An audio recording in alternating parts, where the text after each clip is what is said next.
बढ़ते हैं, दूसरी खबर का रुख कर लेते हैं। हिंदू राष्ट्र विवाद पर नीतीश कुमार का बयान आया है। बड़ी खबर, नीतीश कुमार ये कह रहे हैं, बिहार के मुख्यमंत्री, कि क्या हिंदू राष्ट्र संभव है?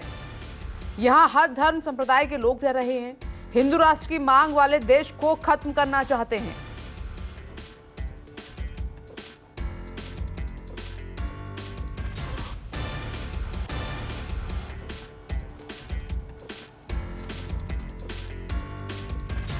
तो नीतीश कुमार ने कहा है कि जब सर्वधर्म वाला ये देश है, हर संप्रदाय के लोग हिंदुस्तान में रहते हैं, तो इसको हिंदू राष्ट्र कैसे बनाया जा सकता है? जो भी लोग हिंदू राष्ट्र की मांग कर रहे हैं वो देश को बर्बाद कर देना चाहते हैं।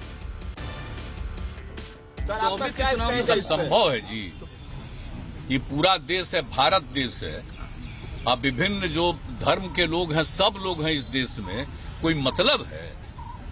इस देश के बारे में कोई कुछ बोलेगा, उसका कोई वैल्यू है? राष्ट्रपिता महात्मा गांधी को छोड़ करके किसी के बारे में किसी की बात को सुनना नहीं चाहिए।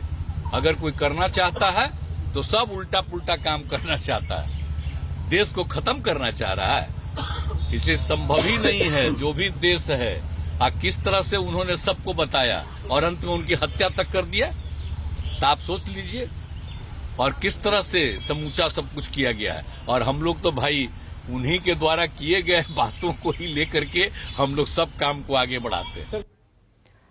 और इस पर बीएसपी चीफ मायावती ने ट्वीट भी किया है। वो आपको बता देते हैं कि मायावती दरअसल इस ट्वीट में क्या लिख रही हैं। देश के अति मानवतावादी संविधान पर गर्व है, उस पर निष्ठापूर्वक अमल करके जन कल्याण करने की बजाय बीजेपी द्वारा निकाय चुनाव से पहले, आगे लिखती हैं, निकाय चुनाव से पहले इसके हिंदू राष्ट्र होने संबंधी बयान बढ़ती गरीबी, बेरोजगारी, महंगाई आदि की भीषण समस्याओं और सरकारी विफलताओं से लोगों का ध्यान बांटने का छल छलावा, संविधान की शपथ लेने वाले लोगों को ऐसी घोर स्वार्थ की राजनीति शोभा नहीं देती है।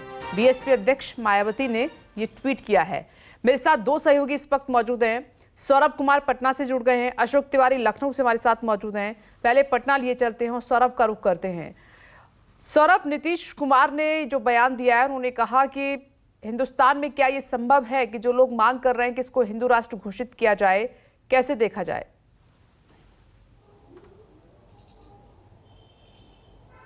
जी बिल्कुल, मैं सबसे पहले आपको बताना चाहूंगा कि नीतीश कुमार से सवाल यह किया गया था कि बाबा बागेश्वर जो हैं वो लगातार कह रहे हैं कि भारत को हिंदू राष्ट्र घोषित किया जाए और हिंदू राष्ट्र बनाना चाहिए। उसी पर वो अपना जवाब दे रहे थे, लेकिन उनके निशाने पर कहीं ना कहीं बीजेपी थी और वो बीजेपी को समझाना चाहते थे कि किसी के कहने से भारत देश जो है वह हिंदू राष्ट्र नहीं बन सकता है।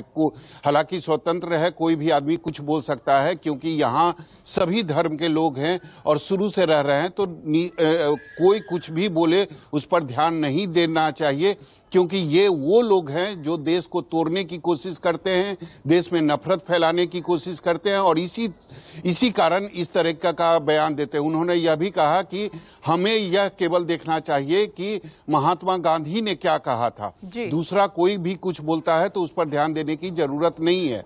सवाल बाबा बागेश्वर को लेकर था, लेकिन कहीं ना कहीं वो निशाने पर बीजेपी को रख रहे थे और साफ शब्दों में बीजेपी को मुख्यमंत्री नीतीश कुमार मैसेज दे रहे थे। जी, बीजेपी निशाने पर आ गई। और अशोक तिवारी का रुख कर लेते हैं। अशोक तिवारी, मायावती ने तो ये जो मांग उठ रही है हिंदू राष्ट्र की, उसको निकाय चुनाव से जोड़ दिया है। उन्होंने भी बीजेपी को आड़े हाथ लिया है।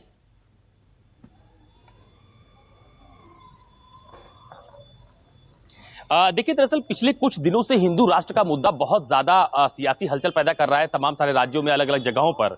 आप देखिए कि जब योगी आदित्यनाथ की तरफ से हिंदू राष्ट्र को लेकर अपना बयान दिया गया था, उसके बाद से लगातार उत्तर प्रदेश में तमाम सारी जो पॉलिटिकल पार्टीज हैं विपक्ष की, उनकी तरफ से उसको लेकर उनके बयान पर उनकी प्रतिक्रियाएं सामने आई हैं। आज मायावती ने बाकायदा एक ट्वीट किया है और ये कहा है कि उत्तर प्रदेश में ठीक उस समय जब उत्तर प्रदेश में निकाय चुनाव प्रस्तावित है, निकाय चुनाव होने वाले हैं, उसके ठीक पहले संवैधानिक पद पर बैठे हुए व्यक्ति की तरफ से इस हिंदू राष्ट्र को लेकर इस तरह का बयान दिया जाता है, तो ये कहीं ना कहीं संवैधानिक पद पर बैठे व्यक्ति को शोभा नहीं देता है। तो यूपी में निकाय चुनाव को लेकर चूंकि मायावती पहले शुरुआती दौर से ही कह रही है कि इस बार वो मुद्दे के आधार पर बेरोजगारी, महंगाई, ऐसे तमाम सारे मुद्दे उनको लेकर वो चुनावी मैदान में उतरी हुई है, लगातार चुनावी बैठकें कर रही हैं, लोगों के साथ सामंजस्य स्थापित करने की कोशिश कर रही हैं। तो एक बड़ा आरोप मायावती की तरफ से आज हिंदू राष्ट्र के मुद्दे पर लगाया गया है। खासतौर पर उनके निशाने पर मुख्यमंत्री योगी आदित्यनाथ ही है। हालांकि खुलकर उन्होंने उनका नाम नहीं लिया है, लेकिन उनकी तरफ से ये मैसेज देने की कोशिश की जा रही है कि खासतौर पर चाहे बेरोजगारी हो, महंगाई हो या दूसरे अन्य मुद्दे हैं, उससे भटकाने को लेकर बीजेपी की तरफ से, बीजेपी के नेताओं की तरफ से हिंदू राष्ट्र को लेकर इस तरह के बयान दिए जा रहे हैं ताकि उसको एक बड़ा मुद्दा बनाया जा सके। ठीक है, शुक्रिया आपका जानकारी के लिए।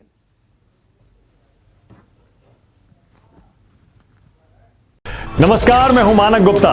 अगर आपको हमारा ये वीडियो पसंद आया हो तो इसे लाइक और शेयर जरूर करें, और हां, हमें सब्सक्राइब और फॉलो करना ना भूलें ताकि आप देश और दुनिया की कोई खबर मिस ना करें। तो जुड़े रहिए हमारे साथ और देखते रहिए न्यूज़ 24।